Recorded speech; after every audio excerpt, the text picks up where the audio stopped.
이시안의 읽은 척 책방. 안녕하세요. 성신여대 겸임교수이자 지식편의점 시안책방의 주인 이시안입니다. 오늘 살펴볼 책은요, 조금 조심스럽긴 합니다. 우리 지구인 여러분들도 지식 구독자인 만큼 스스로 지식인이다라고 자부하시는 분들도 많을 텐데요. 바로 그런 지식인들에게 따끔하게 한마디 하는 이야기입니다. 장폴 사르트르의 지식인을 위한 변명입니다.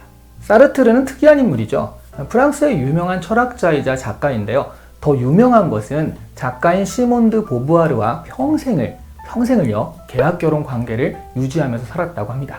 각자에게 충실하되 생활의 자유, 그리고 무엇보다 연애의 자유를 보장한다는 게 이 계약의 핵심이었다고 하는데요.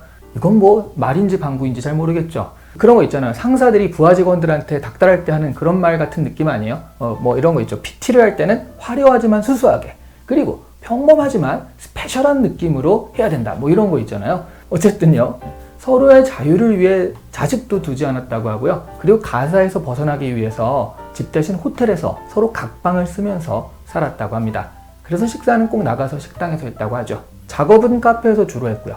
요즘에야 딩크족도 약간 이런 생활 패턴이긴 한데요. 근데 이때가 1923년이거든요. 그러니까 뭐 선구자라고 할 수 있겠습니다. 사르트르의 지식인을 위한 변명에 대해서는 어렵다고 말하시는 분들도 많은데요. 사실 사르트르의 논리 전개나 구성은 어렵진 않습니다.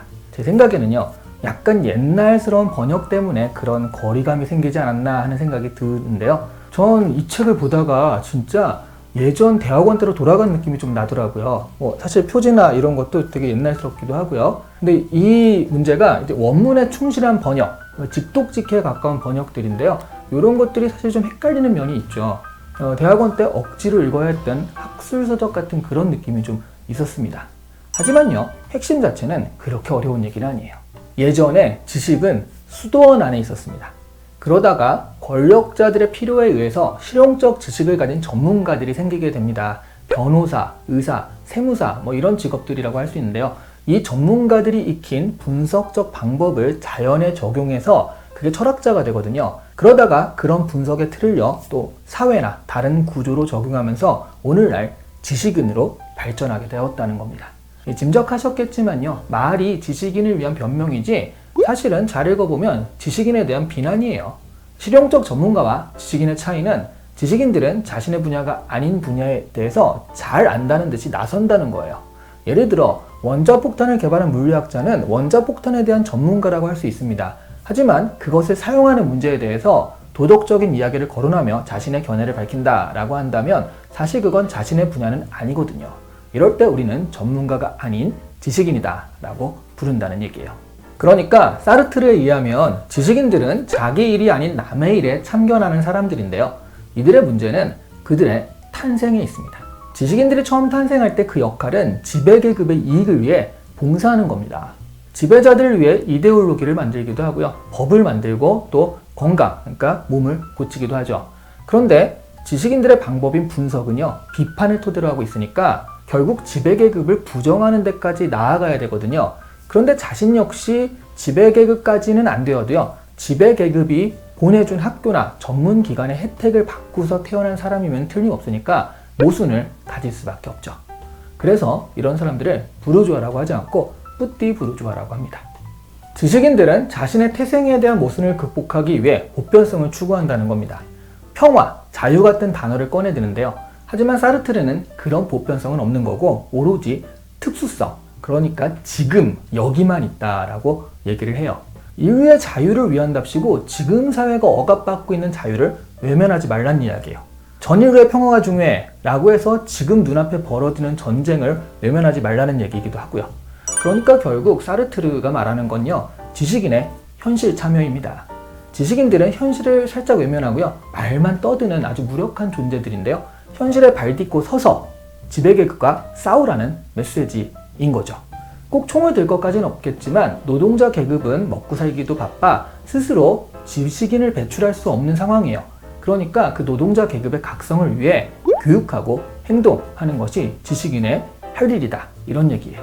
여기서 사르트르는 사이비 지식인이라는 말을 꺼내드는데요. 지식인의 논리와 분석 능력을요, 지배계급의 공고함과 이익을 위해 사용하는 사람들을 말합니다. 다른 프랑스 작가의 말을 빌려서 집 지키는 개라고도 부릅니다. 사르트르의 생각에 의하면 지식인들은 금수저까지는 아니어도요, 은수저는 물고 태어난 사람들이라 스스로 그 특권을 포기하기도 어렵고요. 혹 포기하더라도 그가 자라오면서 태생적으로 박히게 된 은수저의 생각을 바꾸긴 힘들다고 해요. 하지만 그가 지배계급을 옹호하는 은수저 역할을 그대로 수행하면 사이비 지식인이 될 뿐이라는 거죠. 자신의 모습을 인정하고 끊임없이 자기 반성하면서 민중들의 각성을 위해 노력해야 한다라고 말합니다. 사르트르가 말만 한 것은 아닌 것이요. 실제로 1940년대 2차 세계대전 때는요, 독일의 항거에서 직접 전장에 뛰어들어 레지스탕스 활동을 하기도 했어요. 프랑스인이지만 프랑스의 제국주의에 맞서 싸우는 알제리 독립운동을 지원하기도 했고요.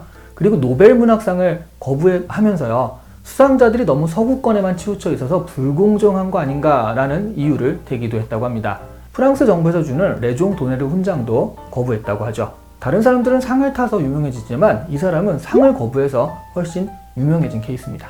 우리가 파리를 생각할 때 낭만 가득한 에펠탑, 그리고 몽마르트 언덕 같은 것도 그리지만요, 또 하나는 카페나 바에 앉아서 치열하게 예술과 인생을 논하는 지식인, 그러면서도 연애에도 화끈하고요, 자유로운 영혼이기를 바라는 어떤 파리지엔, 이런 이미지를 그리기도 하는데요. 바로 그런 파리지엔의 이미지에 가장 부합하는 사람이 사르트르가 아닌가 싶습니다. 오늘 이 시간에 읽은 척 책방은 장폴 사르트르의 지식인을 위한 변명이었습니다. 시한 책방을 보시는 분들이라면 지식인까지는 아니어도요, 적어도 지식인을 지향하시는 분들, 지식인 냄새가 살짝 풍기시는 분들 정도는 될 것 같은데요. 그래서 사르트르의 지식인과는요, 지구인 여러분들에게도 많은 시사점을 줄 수 있습니다. 그리고 그것을 어떻게 받아들일지는 지구인 여러분들의 몫인 것 같습니다. 감사합니다. 제가 이렇게 심각한 얘기할 때는 좋아요와 구독들이 많지는 거 아시죠?